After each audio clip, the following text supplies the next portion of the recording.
2015 সালে রিলিজ হওয়া বাহুবলী মুভিটা শুধু ভারতবর্ষে নয় বরং বিদেশে অনেক টাকা কামিয়েছে। আর এটা এমন একটা মুভি যেটা বারবার দেখার পরও মানুষের অনেক ভালো লাগে। তাই আজকে আমি তোমাদেরকে এই মুভিটার বেশ কিছু বিহাইন্ড দ্য সিন দেখাবো। কিন্তু তার আগে সবার কাছে আমার একটা ছোট্ট রিকোয়েস্ট, যারা যারা এখনো পর্যন্ত আমার চ্যানেলটাকে সাবস্ক্রাইব করনি তারা সাবস্ক্রাইব করে দাও। বন্ধুরা, বাহুবলী মুভিতে আমরা বিশাল বড় একটা রাজপ্রাসাদ দেখেছিলাম, তার পাশাপাশি বেশ কিছু পর্বতও ছিল। কিন্তু এই পর্বতের জলাশয়গুলোকে সিজিআই এর মাধ্যমে বানানো হয়েছিল। তবে এই বিশাল বড় জলাশয়ের শুটিংটা কেরালাতে শ্যুট করা হয়েছিল, কিন্তু এখানে শ্যুট করার সময় বেশ কয়েকবার বৃষ্টির সম্মুখীন হতে হয়েছিল। তাছাড়াও মুভিতে দেখানো এই পর্বতের সিনটার জন্য প্রভাসকে বেশ কয়েক মাস ধরে ট্রেনিং নিতে হয়েছিল। তবে মুভিটার বেশিরভাগ শুটিং রামোজি ফিল্ম সিটিতে শ্যুট করা হয়েছিল, যেখানে এরকম ছোট ছোট পর্বতের শেড বানিয়ে খুব সুন্দরভাবে শুটিংগুলো করা হয়েছিল, যেটাকে পরে ভিএফএক্স এর দ্বারা এডিটিং করে এরকম সুন্দর একটা জায়গা আমাদেরকে দেখানো হয়েছে। তাছাড়াও মুভিতে ভল্লাল দেবের সাথে বিশাল বড় এই ষাঁড়ের ফাইটিংয়ের সিনটা অনেক বেশি ইন্টারেস্টিং ছিল। তবে এই সিনটা রামোজি ফিল্ম সিটিতে শ্যুট করা হয়েছিল, যেমনটা তোমরা এখন দেখতে পাচ্ছ।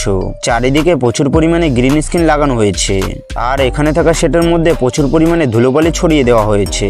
তাছাড়াও মুভিতে দেখানো ষাঁড়টা রিয়েল ছিল না, বরং ষাঁড়ের বদলে একটা মানুষের গায়ে ব্লু কালারের কাপড় পরিয়ে সিনটাকে এভাবে শ্যুট করা হয়েছে, যেটাকে পরে ভিএফএক্স এর দ্বারা এডিটিং করে মুভিতে একটা রিয়েল ষাঁড় দেখানো হয়েছে।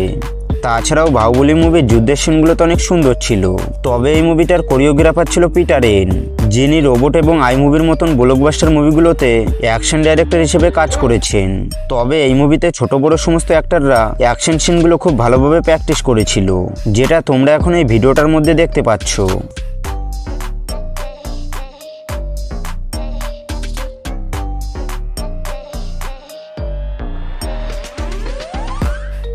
তাছাড়া ওই মুভিটাতে 4500 ভিএফএক্স লাগানো হয়েছিল, আর এই ভিএফএক্স গুলো বানানোর জন্য 15টা আলাদা আলাদা কোম্পানি কাজ করেছিল।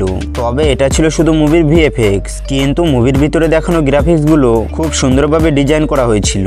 এই হাতির সিনের মতন এই গ্রাফিক্স গুলো খুব সুন্দরভাবে ডিজাইন করা হয়েছিল। আর এই ডিজাইনগুলো করেছেন আর্ট ডাইরেক্টর শ্রাবণ সিরেন, যিনি ত্রিপোলার মুভিতে আর্ট ডাইরেক্টর হিসেবে কাজ করেছেন। তাছাড়াও বন্ধুরা, বাহুবলী মুভিটা শুটিং করার জন্য 5 বছর সময় লেগেছিল। আর এই মুভিটা করার সময় প্রভাস অন্য কোনো প্রজেক্টে কাজ করেনি। এমনকি এই মুভিটাতে কাজ করার সময় প্রভাস স্যার নিজের ফিটনেস মেনটেন করার জন্য নিজের বাড়িতে একটা জিম সেন্টার খুলেছিলেন। তো বন্ধুরা, এই ছিল বাহুবলী মুভির কিছু শুটিং এর দৃশ্য। আর তোমাদের কোন শুটিংটা বেশি ভালো লেগেছে সেটা কমেন্ট বক্সে অবশ্যই বলে যাবে। আর ভিডিওটা যদি একটু ভালো লেগে থাকে তাহলে একটা লাইক দিয়ে চ্যানেলটিকে সাবস্ক্রাইব করে দাও।